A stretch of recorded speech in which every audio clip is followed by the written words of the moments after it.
Chapter 3 A Mysterious Discovery. The next day, everyone gathered for breakfast. Afterwards, everyone gathered again, this time at the bus.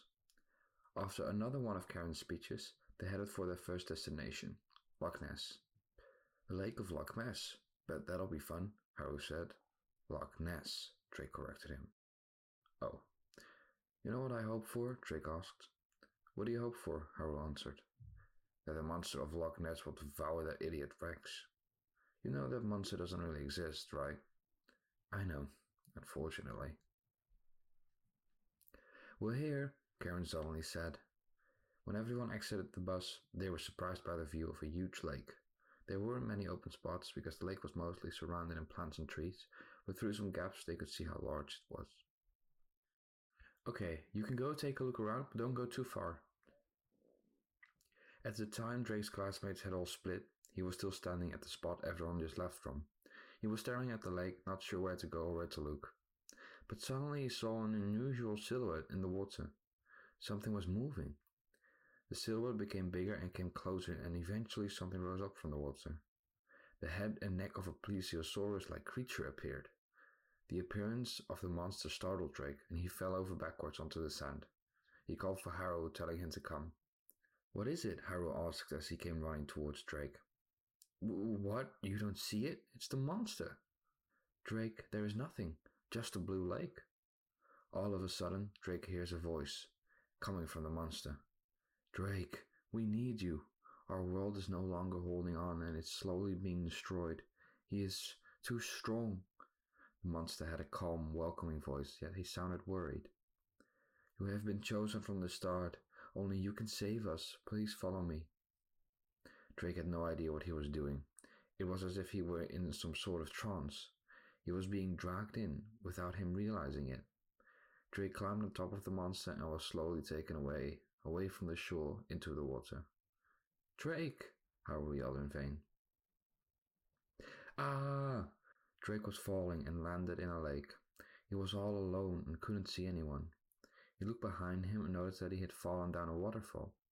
He swam towards the side. Where the heck am I? Drake asked himself.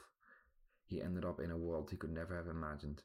He saw all kinds of creatures he had never seen before, and landscapes bigger and more beautiful than he had ever walked through. In the distance, he noticed a huge palace. Ah! Drake quickly turned around and found out that Haru followed him. As Haru, drenched as well, crawled out of the water, he started yelling. What the actual hell do you think you're doing? Haru stopped yelling when he realized where he had ended up. He looked around him and said, Oh my, where did we end up? You really think I know the answer to that? Drake said. They looked at each other, both full of disbelief. I guess let's head for the palace. Maybe someone there can tell us more. They started walking.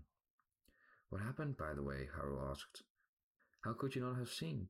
The monster of Loch Ness was staring right at me, and I think dragged me into the lake. I can't really remember. I do remember he was talking to me. Something odd, but how I was chosen from the start? Something like that. Weird. All I saw was you diving under. That's weird indeed. As soon as they came close to the palace, they noticed two unusual figures guarding the gate, holding spears. Is that a centaur? Drake said. A what? A centaur, half human, half horse. That exists? Apparently. They dangerous? Not necessarily, but let's approach them slowly. Drake and Haru started walking towards the gate. The centaurs turned their heads in the direction of the children. Halt! Who are you two? One of the centaurs asked. I'm Drake, and this is Haru. Drake? He's here! At last! Notify Calypso. The chosen one has finally arrived, the centaur spoke enthusiastically. Drake and Haru were surprised and followed the centaurs inside. After passing through the big door, a big hallway opened up. At the end of the hallway, a tall woman was approaching them. After all these years of war, you finally came, the lady spoke. Do you know me? There is a prophecy that once told us in dark times a boy would arrive, one with the dragon's name, Drake. He would be the key to winning the war for this land, and to my joy, the prophecy was true. War? Prophecy? Where am I even, by the way? This is Dragonia, my dear. My name is Calypso, and I sincerely ask you to help us with the war against Mordor. Mordor? Meanwhile, they were walking through a big open room. Mordor is a dark wizard, or so we think to call him. He's been destroying the land for years. He gathers followers and dark creatures to attack us. He murders people, eradicates life forms if they decide not to follow him. Well, that's unfortunate. Wait, if there are so many special creatures that live here, you wouldn't happen to have dragons as well, by any chance? We do. Why? I'm in. You're. Alright. Thank you, Drake. Together we will win the fight that's ahead.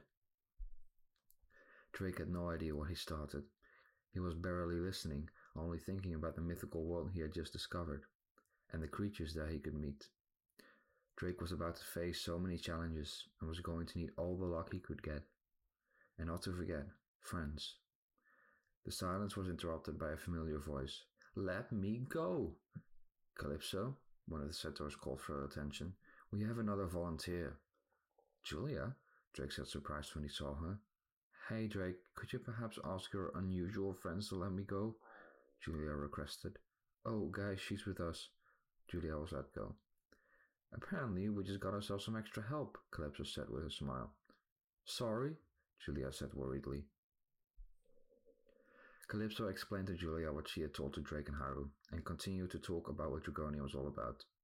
Afterwards, she had one more thing to attend to. Obviously, you need to be able to defend yourselves. Choose your weapon wisely, I'd say. Calypso showed them a dark, unlit room filled with all kinds of tools and weapons. Well, pick something, she said. The room was filled with swords, spears, bows, axes, pickaxes, even shovels and hoes. Drake, Haru, and Julia started looking for something that caught their attention. They tried wielding certain weapons, and after a few failed attempts and moments of things almost going wrong, Haru was the first to make his decision. This seems like something fit for me, Haru said. The boomerang, Calypso said, surprised. Alright, unusual choice. Practice with it, learn to use it, and let's hope you have a talent for using a weapon like that. If not, well, good luck. This one, Julia suddenly spoke a little too loud. They all turned their heads towards Julia and noticed a shooting target a few meters away from her. An arrow was stuck in the red ring. She was holding a bow and had just shot an arrow close to the middle of the mark. Not bad, you've got quite the aim, Calypso said. Apparently, Julia answered. Calypso turned to Drake. Alright, Drake? Drake's attention was focused on a sword. It's a bit straightforward, but... He grabbed the sword and presented it. What do these say? Drake pointed at a few engravings carved into the sword. I wouldn't know, Calypso answered. No idea where we got that sword from, frankly. For a moment it was quiet. Alright, you all ready? I recommend heading for the forest. There you'll find the dwarves and elves. They should be prepared to help you. And well, if not, they'll have me to deal with. Do the dwarves and elves live together, in harmony, just like that? Drake asked, followed by Calypso's answer. Yeah, why wouldn't they? When Drake, Haru, and Julia were ready to head for the forest, Calypso gave them a map. After that, they finally headed out. Drake, why again are we doing this? Julia asked him as they were following the path to the forest. I'm not sure. They told me they needed me. I still find all this hard to believe, Haru said. What is hard to believe? Julia asked. Well, where we are, for example, that this place exists. Mythical creatures, dark wizards. Well, Drake, at least you got what you wanted. Adventure. Drake looked worried at first, but that changed into satisfaction. He smiled. Yeah, he said. I bet this is all a dream, Julia said. Haru reached for Julia's shoulder, but she stopped him. Don't you dare pinch me. Sorry, Haru said. Anyways, Julia continued, we have to be careful. Who knows what Calypso has and hasn't told us. Still think it's smart to continue this, Drake? We'll see. But I have faith.